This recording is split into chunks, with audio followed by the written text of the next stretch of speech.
수학과에 가기 전에 10번째 레슨을 시작하겠습니다. 먼저 오늘은 병원체에 대해서 알아보겠습니다.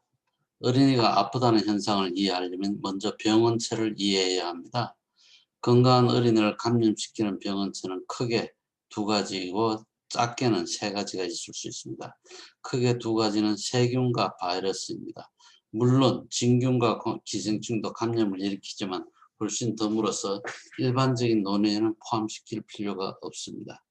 세균과 바이러스의 차이점을 알아보면 언제 자녀를 집에서 돌봐도 좋을지, 언제 의사에게 데려가야 하는지, 어떻게 항생제를 써야 할지 말아야 할지 이해하는 데 도움이 됩니다.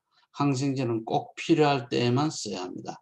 설사나 알레르기 반응도 원치 않는 부작용이 생길 수 있고 남용을 하게 되면 항생제 내성도 생길 수 있기 때문입니다. 항생제도 종류가 여러 가지입니다. 올바른 항생제를 선택하는 것은 신체의 어느 부위에 감염이 생겼는지 어떤 종류의 세균이 의심되는지에 달려 있습니다.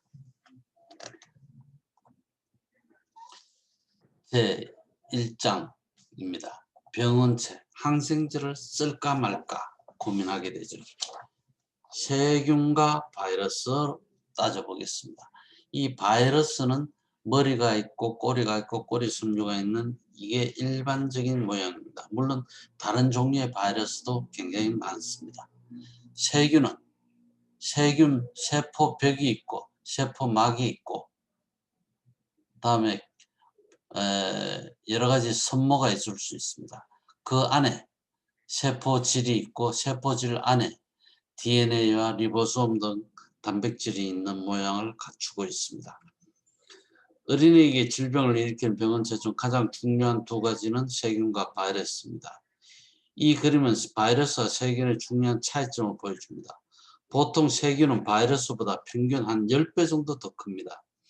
세균은 바이러스에 없는 세포 내 소기관과 기타 요소 등을 갖추고 있습니다.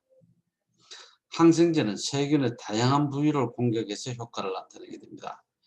이 부위들은 바이러스에는 존재하지 않습니다. 즉 항생제는 세균에는 듣지만 바이러스에는 아무 소용이 없습니다.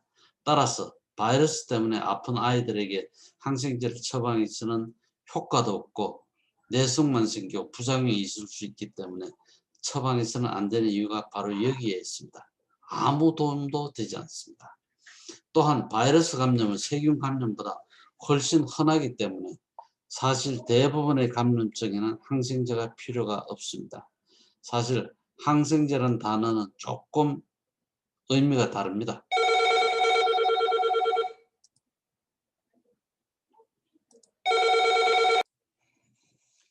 질병을 일으키는 세균은 매우 다양합니다. 구균, 연쇄상균, 트레포너마균, 모렐리아균, 강균, 쌍균, 렙토스파이라, 캄필로바타, 비브리오 등등 너무나 많지만 구조적으로는 모든 세균이 비슷합니다. 모양은 다르지만 안에 구조적으로는 모든 세균이 비슷하다는 얘기죠. 각각의 세균은 살기에 적합한 환경 또한 매우 다양합니다. 어떤 세균은 우리의 위장관만 공격하여 구토와 설사를 일으키는가 하면 기만 중점적으로 공격하여 중이염을 일으키기도 하고 어떤 세균들은 피부를 공격하여 통증이 심한 종기와 피부 감염을 일으키기도 합니다. 몸이 아픈 원인이 세균이라 생각된다면 어떤 세균인지 밝혀내는 것이 중요하며 그 결과에 따라 어떤 항생제로 치료할 것인지 결정하게 됩니다. 항생제는 세균의 특정 부위를 공격하게 됩니다. 세균 감염이 생겼다면 대개 병과 싸우는 과정을 돕기 위해 항생제를 투여해야 합니다. 일부 세균성 질환은 약을 쓰지 않고 저절로 좋아지는 경우도 있지만 약을 쓸지 말지는 의사의 도움을 받아 신중하게 결정해야 하고 세균에는 다양한 종류가 있기 때문에 세균 감염을 치료하는 항생제에도 다양한 종류가 있습니다. 위 그림과 같이 나타난 다양한 계열의 항생제에는 또한 그 다양한 항생제 종류가 속해져 있고 각각 세균의 다른 부위를 공격하게 됩니다. 같은 계열에 속하는 항생제들은 비슷한 방식으로 효과를 나타내게 됩니다. 어떤 항생제를 쓸 것인지 결정할 때 언제나 누구에게나 맞는 방법은 없습니다. 어린이가 세균에 감염되었다면 그때그때 어떤 세균이 의심되는지 어떤 항생제를 쓰는 건지 가장 좋을지 고민하면서 결정을 해야 합니다. 즉, 한 가지 세균에 잘 듣는 항생제가 다른 세균에는 듣지 않는 경우가 종종 있기 때문입니다. 일반적으로 의심되는 세균에 가장 잘 듣는 항생제 중 가격이 가장 저렴하고 부작용이 일으킬 수 있는 가능성이 가장 적은 항생제를 써야 합니다. 우리 몸에 있는 혈관은 세균에게는 고속도로와 마찬가지입니다. 어느 부위에 감염이 발생했는지 알아내어서 맞는 세균에 듣는 항생제를 찾아내야 하며, 세균은 동물이나 사람, 감염된 물체나 표면 혹은 자신의 몸과 접촉함으로써 우리 몸속에 들어와서 혈관을 따라 고속도로를 타고 얼마든지 다른 부위에 갈 수가 있습니다. 똑같은 병원체가 또한 여러 가지 모습으로 나타날 수 있습니다. 포도 상규균 같은 경우에 상처, 농가짐, 피부 감염, 폐렴 다 일으킬 수가 있게 됩니다. 세균은 우리 몸속에 건강에 이로운 경우도 많습니다. 모든 세균이 해롭지 않다는 사실을 알아둘 필요가 있습니다. 사실 우리 몸은 이로운 세균들과 항상 협력하면서 건강을 유지하게 됩니다. 놀랍게도 몸속, 몸위를 뒤덮고 있는 세균 세포의 수를 모두 합치면 우리 몸을 구성하는 인간 세포의 10배에 달합니다. 건강에 이로운 세균들은 산도를 유지하고 건강에 해로운 세균이 정식하지 못하게 막아주면 소화를 비롯한 다양한 신체 기능을 돕게 됩니다. 항생제는 소화를 돕는 이로운 세균들도 죽일 수 있기 때문에 부작용을 일으킬 수 있습니다. 특히 우리 장 속에는 이로운 세균들이 많이 살면서 소화를 돕게 됩니다. 항생제를 복용하면 부작용으로 흔히 설사가 생깁니다. 항생제를 먹으면 병을 일으킨 나쁜 세균들뿐만 아니라 장 속에 사는 이로운 세균들까지 다 죽기 때문에 설사라는 부작용을 일으킬 수가 있습니다. 항생제를 복용한 이후에 소화가 안 되거나 설사를 했다면 장 속에 이로운 세균이 다시 늘어난 뒤에야 그런 증상이 회복이 됩니다. 항생제의 흔한 부작용 중 또 한 가지는 피부에 진균 감염이 생기는 것입니다.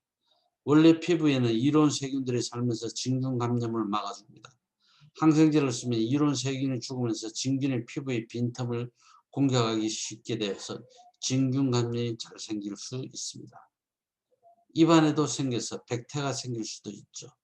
항생제는 생명을 구할 수 있는 약이지만 부작용이 생길 수 있으므로 신중하게 사용해야 합니다. 몸속에 사는 세균이 다른 곳으로 옮아가서 감염을 일으킬 수 있습니다.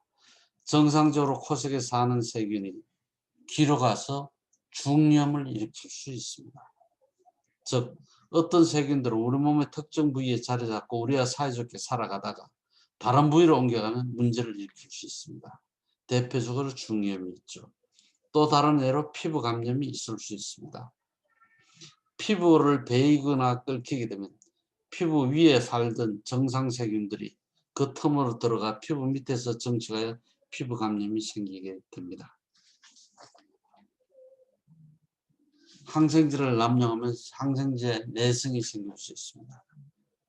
세균들 속에 아주 적은 내성균이 있는데 항생제를 투여하게 되면 대부분의 세균이 죽지만 내성균은 살아남아서 정식을 해서 내성균이 그 부위를 차지하게 되어서 문제를 일으키게 됩니다. 코 속에 사는 세균들을 생각해 보면 세균들 중 95%는 아목시실린이라는 항생제를 사용하면 죽지만 5%는 아목시실린의 내성이 있어서 살아난다고 가정해 보면 95%를 차지했던 내성이 없는 세균은 서서히 줄어들고 5%를 차지했던 내성균이 천천히 늘어나게 됩니다.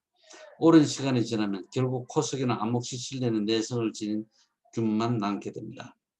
이렇게 코 속에 진을 치고 살던 항생제 내성균이 어느 날 몸속 다른 부위로 이사를 가서 감염을 일으키게 되면 아목시실린의 내성이 있기 때문에 치료하기가 훨씬 힘들게 됩니다. 따라서 더 강력한 항생제가 필요하고 또 더 강력한 항생제는 부작용이나 내성균을 만들게 됩니다. 항생제 내성균은 보통 한두 가지 항생제에 대해서 내성을 갖게 되는데 걱정스러운 거는 모든 항생제에 내성을 갖게 되는 세균이 점점 늘어난다는 것입니다. 이런 세균의 감염을 일으키면 마땅한 치료 방법이 없습니다. 지금 이 순간에도 새로운 항생제들이 개발되고 있지만 그 개발 속도는 내성균이 생기는 속도를 쫓아가지 못합니다. 항생제를 신중하게 사용하여 내성균이 생기지 않도록 막는 것이 모든 국가들과 모든 의사들이 협력해야 할 전 세계적인 보건 의료 문제입니다. 감사합니다.